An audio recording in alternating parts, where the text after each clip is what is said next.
आदरणीय अर्जुन मुंडा जी, बंगाल के चुनाव के लिए प्रभारी के रूप में काम करने वाले हमारे मध्य प्रदेश के गृह मंत्री आदरणीय नरोत्तम मिश्रा जी, हमारे जिले के अध्यक्ष विद्यासागर जी, पार्लियामेंट में मेरे सहयोगी सांसद सुनील मंडल जी, विवेकानंद जी, प्रदेश के उपाध्यक्ष, मंच पर उपस्थित सभी पार्टी के प्रमुख नेतागण, हमारे यात्रा के प्रमुख, सह यात्रा प्रमुख और उपस्थित भाई और बहनों, बंगाल में जो चुनाव होने वाला है, ये चुनाव Bharatiya Janata party, Trinamool Congress, Congress party, CPM, इनके भविष्य का फैसला करने वाला ये चुनाव नहीं है। ये चुनाव नरेंद्र मोदी जी, अमित शाह या भारतीय जनता पार्टी के अध्यक्ष जगत प्रसाद नड्डा जी, इनके भविष्य का फैसला करने वाला चुनाव नहीं है। ये चुनाव राहुल गांधी के भविष्य का फैसला करने वाला चुनाव नहीं है। ये ममता जी के भविष्य का फैसला करने वाला चुनाव नहीं है। ये चुनाव अगर है तो बंगाल की करोड़ों जनता के भविष्य का फैसला करने वाला चुनाव है। क्या बहनों और भाइयों, बंगाल को गरीबी, भूखमरी, बेरोजगारी, भ्रष्टाचार से मुक्ति देनी नहीं चाहिए? देनी चाहिए कि नहीं देनी चाहिए? क्या बंगाल के जवान युवाओं के हाथों को काम नहीं मिलना चाहिए? क्या बंगाल में गरीबी है, भूखमरी है, बेरोजगारी है, गांवों का विकास नहीं हुआ है और बंगाल की जनता भय, भूख, आतंक और भ्रष्टाचार के साये के नीचे जी रही है? बहनों और भाइयों, हम बंगाल की तस्वीर को बदलना चाहते हैं। गांव, गरीब, मजदूर, किसान का कल्याण करना चाहते हैं। हम देश में गरीबी को दूर करके हमारे हिंदुस्तान को सुखी, समृद्ध, संपन्न, शक्तिशाली बनाना चाहते हैं। गांव, गरीब, मजदूर, किसान का कल्याण करके हिंदुस्तान को दुनिया के नंबर 1 की महाशक्ति बनाना चाहते हैं। यही भारतीय जनता पार्टी का सपना है, यही नरेंद्र मोदी जी का सपना है और यही हम बैठे हुए सब कार्यकर्ताओं का सपना है। पिछले 5 साल हमारे दिल्ली में मोदी जी के नेतृत्व में भारतीय जनता पार्टी का शासन। आप अनुभव करिए, 5 साल में जो 50 साल में इस देश में नहीं हो सका, वो 5 साल में मोदी जी के नेतृत्व में हमारी सरकार ने इस देश में करके दिखाया।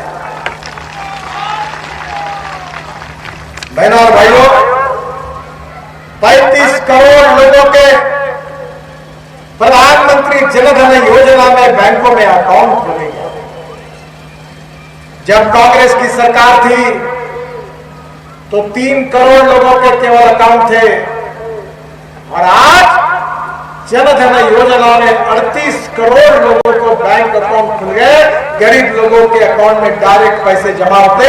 ये चमत्कार हमारी सरकार ने करके दिखाया। भाइयों, 9 करोड़ गरीब लोगों को जहां घरों में चूल्हा जलता था, कोयला, लकड़ी जलती थी, मां बहनों के आंखों को कैटरेक्ट हो जाता था, हमारी सरकार ने 9 करोड़ गरीब परिवारों को गैस की सेगड़ी और सिलेंडर दे दिया और आज उस घर से धुएं को गायब कर दिया। ये काम हमारे सरकार ने करके दिखाया। मुझे याद है, मैं महाराष्ट्र से आया हूं। अटल बिहारी वाजपेयी जब देश के प्रधानमंत्री थे तो उस समय मैं महाराष्ट्र मुंबई में मंत्री था। आप कभी मुंबई आओगे तो समुद्र पर मैंने बहुत बड़ा ब्रिज बनाया, वर्ली बांद्रा सीलिंग प्रोजेक्ट।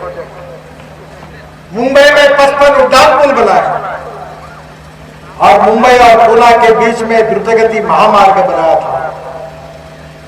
अटल बिहारी वाजपेयी ने जब मुझे दिल्ली बुलाया, उस समय मेरी उम्र 34 साल की थी और वाजपेयी जी ने मुझे कहा कि हिंदुस्तान के हर गांव की जनता बहुत दुखी है। गांव के बच्चे स्कूल में नहीं जा सकते, गांव में किसी का स्वास्थ्य बिगड़ जाता है तो डॉक्टर बरसात के दिनों में गांव नहीं पहुंच पाता है। गांव के किसान का दूध, फल, फूल, सब्जियां रास्ता न होने के कारण शहर में वो बेचने के लिए नहीं ले जा सकता। नितिन ऐसी योजना तैयार करो कि हिंदुस्तान के 6.5 लाख गांवों को मजबूत रोड से बनाया जाए। वाजपेयी जी ने मेरे ऊपर जिम्मेदारी दी। 3 महीने में मैंने योजना तैयार की और बहनों और भाइयों, उस योजना का नाम था प्रधानमंत्री ग्राम सड़क योजना। और हिंदुस्तान के 6.5 लाख गांवों में से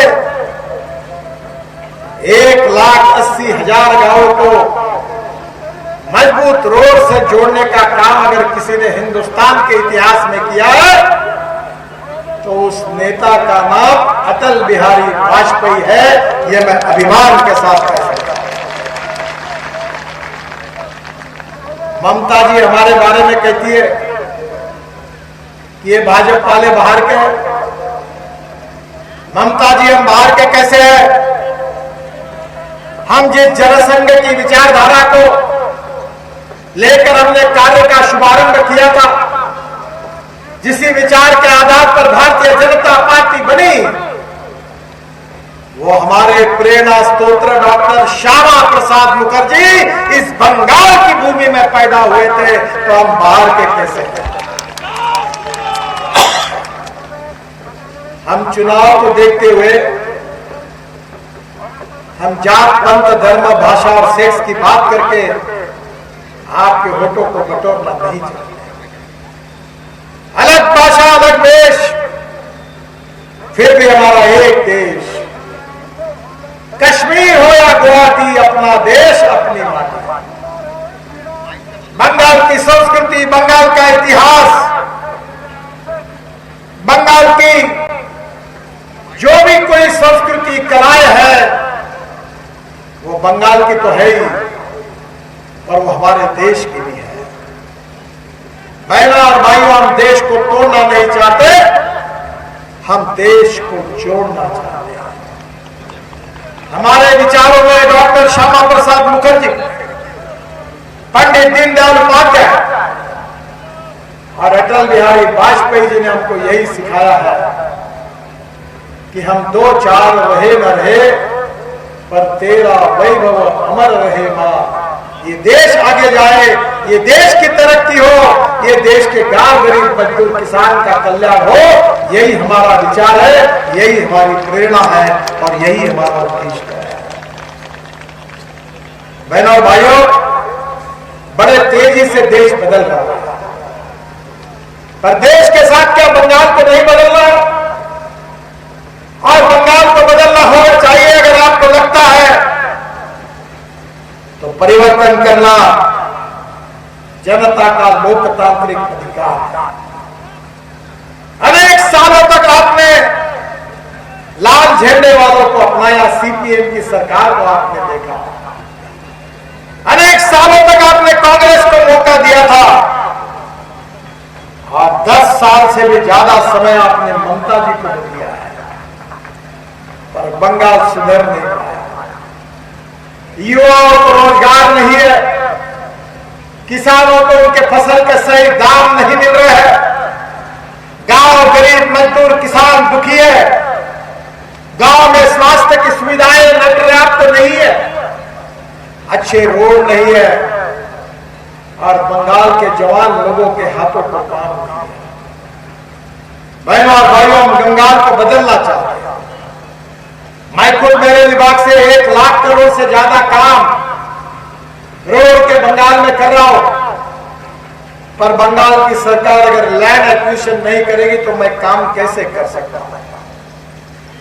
तृणमूल कांग्रेस के एमपी मेरे पास आते हैं कि ये काम कर दो, मैं बताता हूं पैसा भी है, काम भी कर देता हूं, पर अगर लैंड एक्विजिशन नहीं होगा, सरकार नहीं करेगी तो मैं रोड कहां से बनाऊंगा? बहनों और भाइयों, मुझे खुशी हुई है कि बांकुड़ा से पुरुलिया तक 341 किलोमीटर की लागत से 84 किलोमीटर का मार्ग हमारे राष्ट्रीय महामार्ग की ओर से हमने बनाकर पूरा किया है।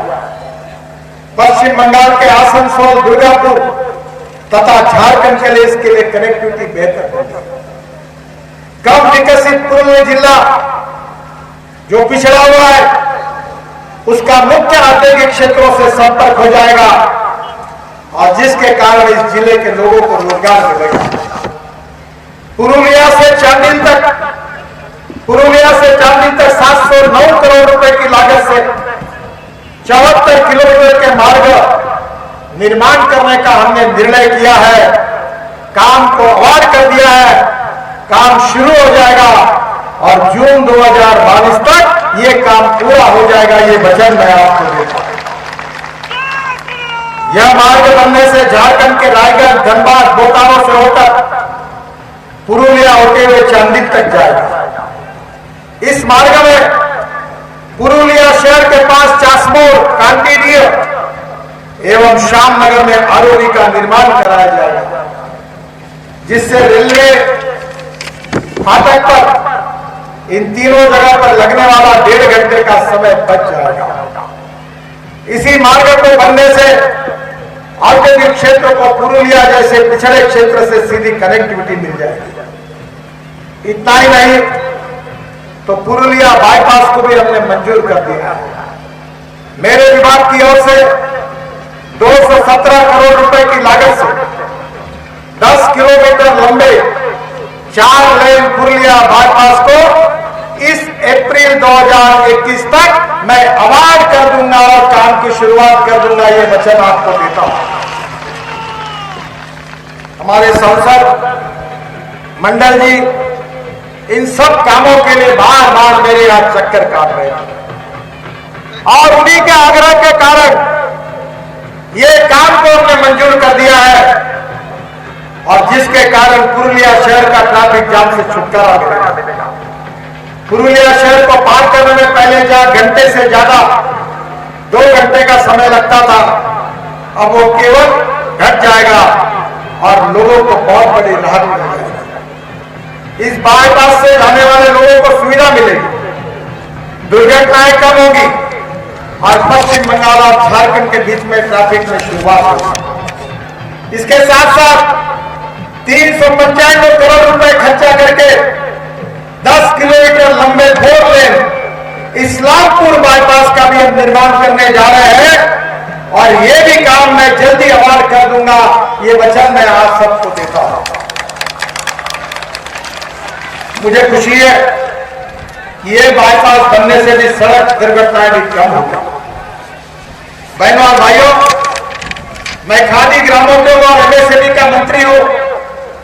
मालदा, मुर्शिदाबाद, बीरभूम और करीब 3205 चरखा पैडल सिल्क चरखे हमने दिए हैं, करीब 1030 लूट दिए और रेडीमेड गारमेंट की मशीन 390 दी है और बहनों और भाइयों 5300 लोगों को रोजगार की बलिहार किया है।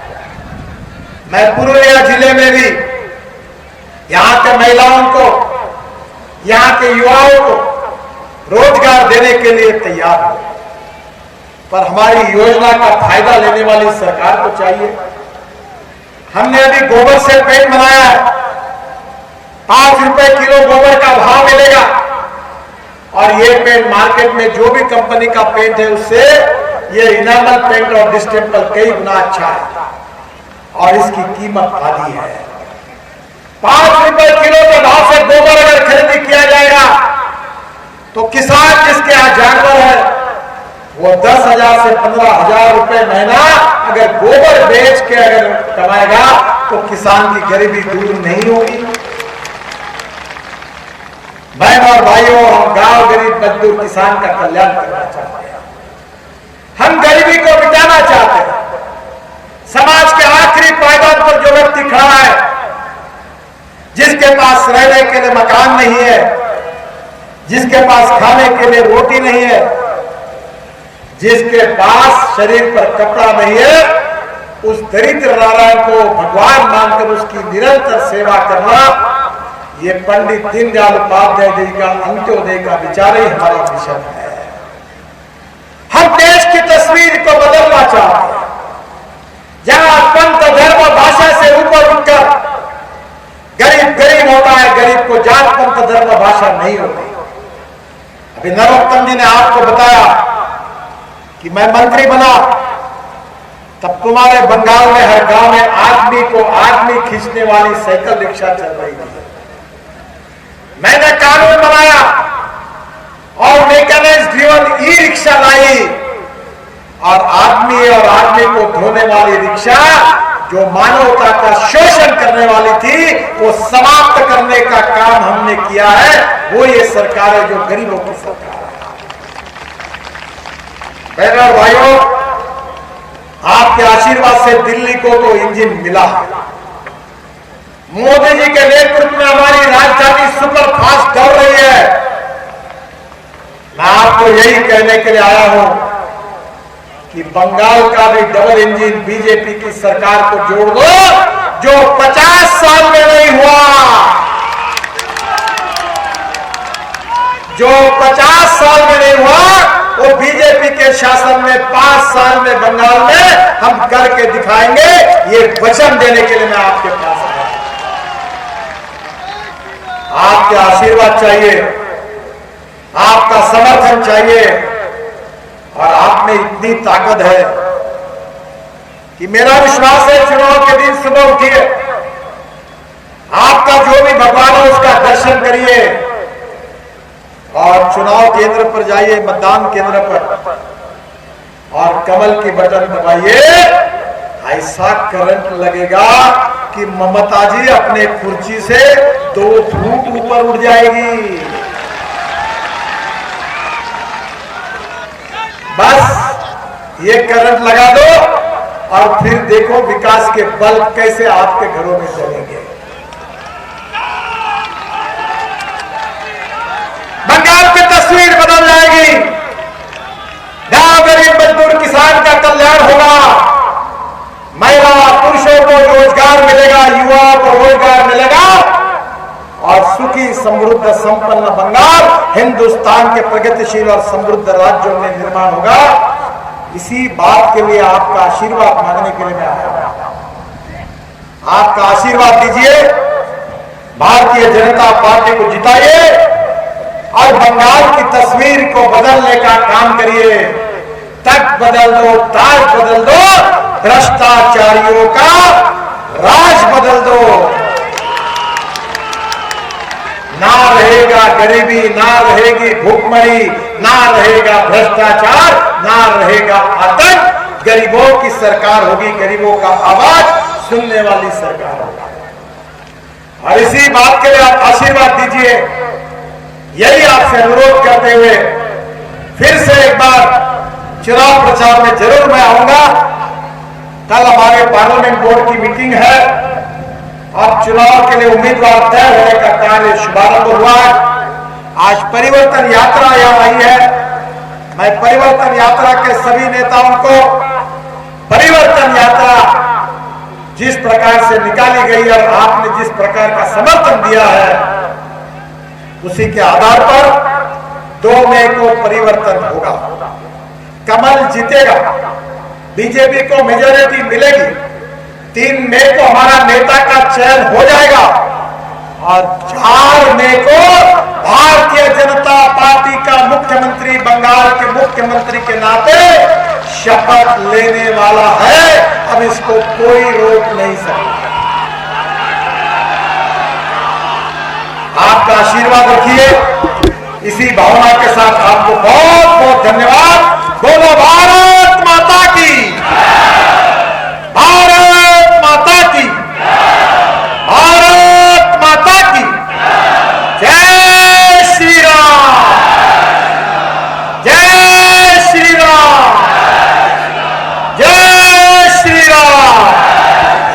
नमस्कार। हमारा जाति प्रति का समारोह हो गया। नाम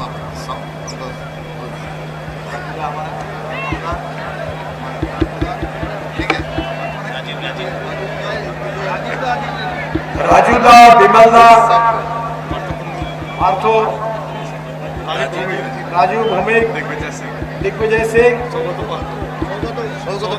उपाध्याय, सबका मैं बहुत बहुत स्वागत करता हूं। इन्होंने बहुत जोरदार काम किया है, इनका बहुत बड़ा अभिनंदन, जोरदार तालियां बजाइए।